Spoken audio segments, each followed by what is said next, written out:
Baseball's unicorn player Shohei Ohtani recently signed a unicorn-type contract with the Los Angeles Dodgers. His 10-year, $700 million contract, as you'd figure, is the largest contract ever signed in sports.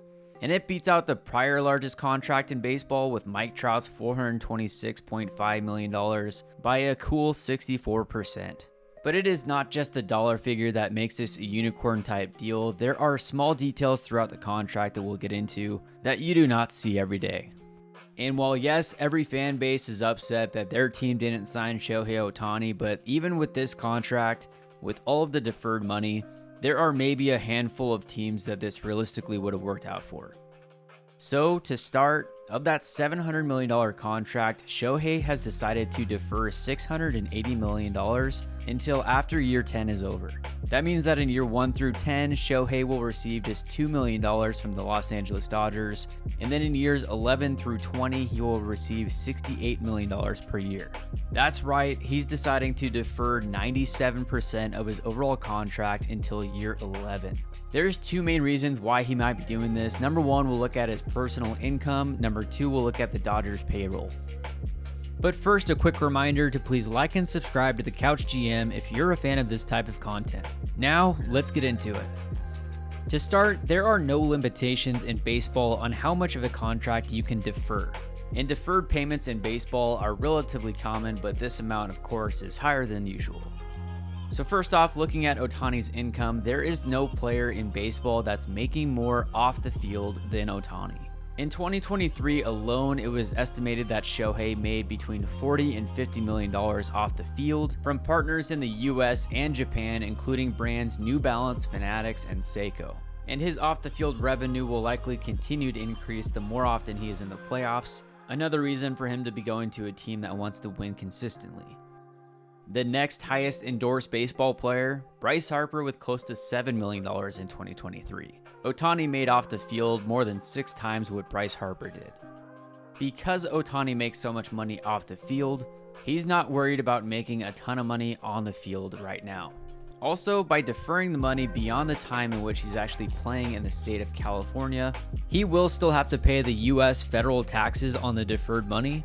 But if he were to move out of California into a state where there's no income tax, then he would avoid paying any state income tax on that deferred money. In Title IV, Section 114 of the Internal Revenue Code, it states that no state may impose an income tax on any retirement income of an individual who is not a resident or domiciliary of such state. And the term retirement income means any income from any plan, program, or arrangement described in a certain section of such code is part of a series of substantially equal periodic payments if the period is not less than 10 years. And since Ohtani's deferred payments are over a 10-year period, he is able to avoid any state taxes. So instead of being in the highest bracket of California's income tax at 14%, he could move to a state with no income tax for those deferred payments and save about $95 million in income taxes alone over that 10-year period. Such as maybe Washington State, who has no income tax. Hypothetically, Mariners fans, there is a scenario to where 39-year-old Shohei Ohtani decides to play out his last couple years in Seattle, making the league minimum, while getting paid $68 million deferred per year by the Dodgers, paying no income tax on that deferred money in Washington State. I'm just saying. It's also worth noting that players are actually paid more so like independent contractors in that their tax rate is dependent on where they are playing their games. So even though California does have the highest tax rate, when they go to Texas or when they go to Seattle, they are not paying any state income taxes during those games. Now, how does it affect the Dodgers and their payroll? If it would have been a 10-year, $700 million contract, that would have been straightforward, $70 million per year the Dodgers pay Ohtani, and the Dodgers would get hit with $70 million towards the luxury tax. However, with the deferrals in Ohtani's contract, it impacts the net present value of the deal, reducing the luxury tax hit that the Dodgers will take to just $46 million a year. Essentially, since inflation is a thing, money is worth less in the future than it is today. And since there is no interest being paid on that deferred $680 million, that reduces the net present value of the contract down to around $460 million. Take 460 divided by the 10-year contract, and that gets you $46 million per year that the Dodgers are hit with for the luxury tax calculation.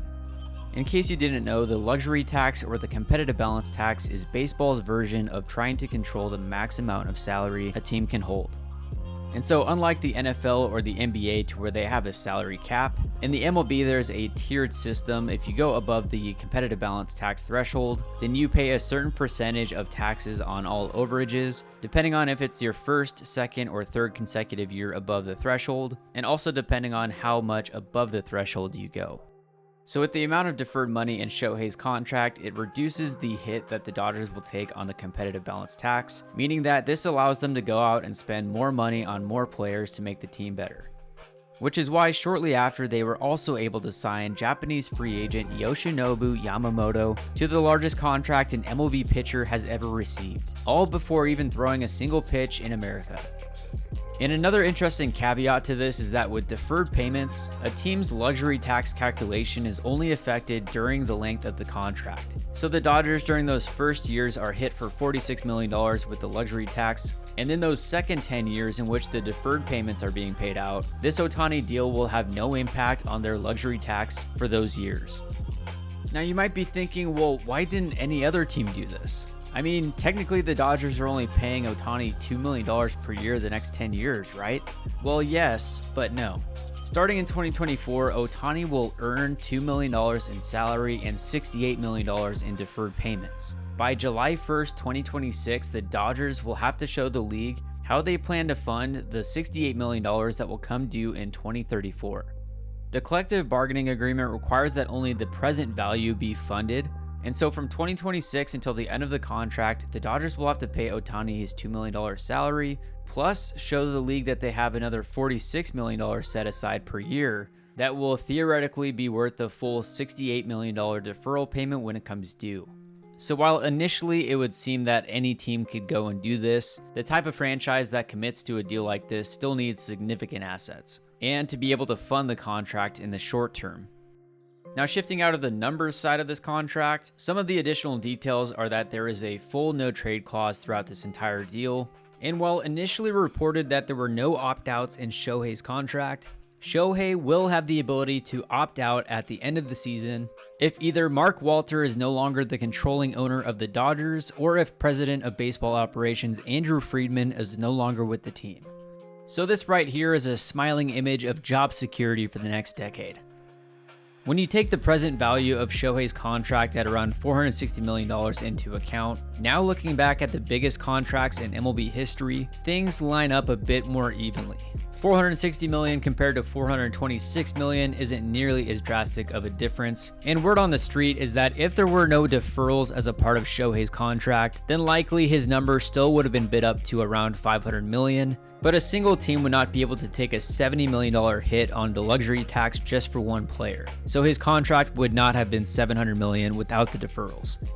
But in this case, Shohei gets an insanely massive deal compared to the rest of the contracts, while still giving the Dodgers the payroll flexibility to add talent and compete on a year in and year out basis. One very interesting idea I read about was that when Ohtani's deferred money starts to become due, there's rumors that Shohei might be able to use that $680 million as a buy-in to become a partial owner of the Dodgers. So rather than the Dodgers actually having to fork over $68 million per year, they could just say, hey, we'll give you $680 million of ownership at current market value and rewrite this part of the contract. It'll be very interesting to see how this pans out.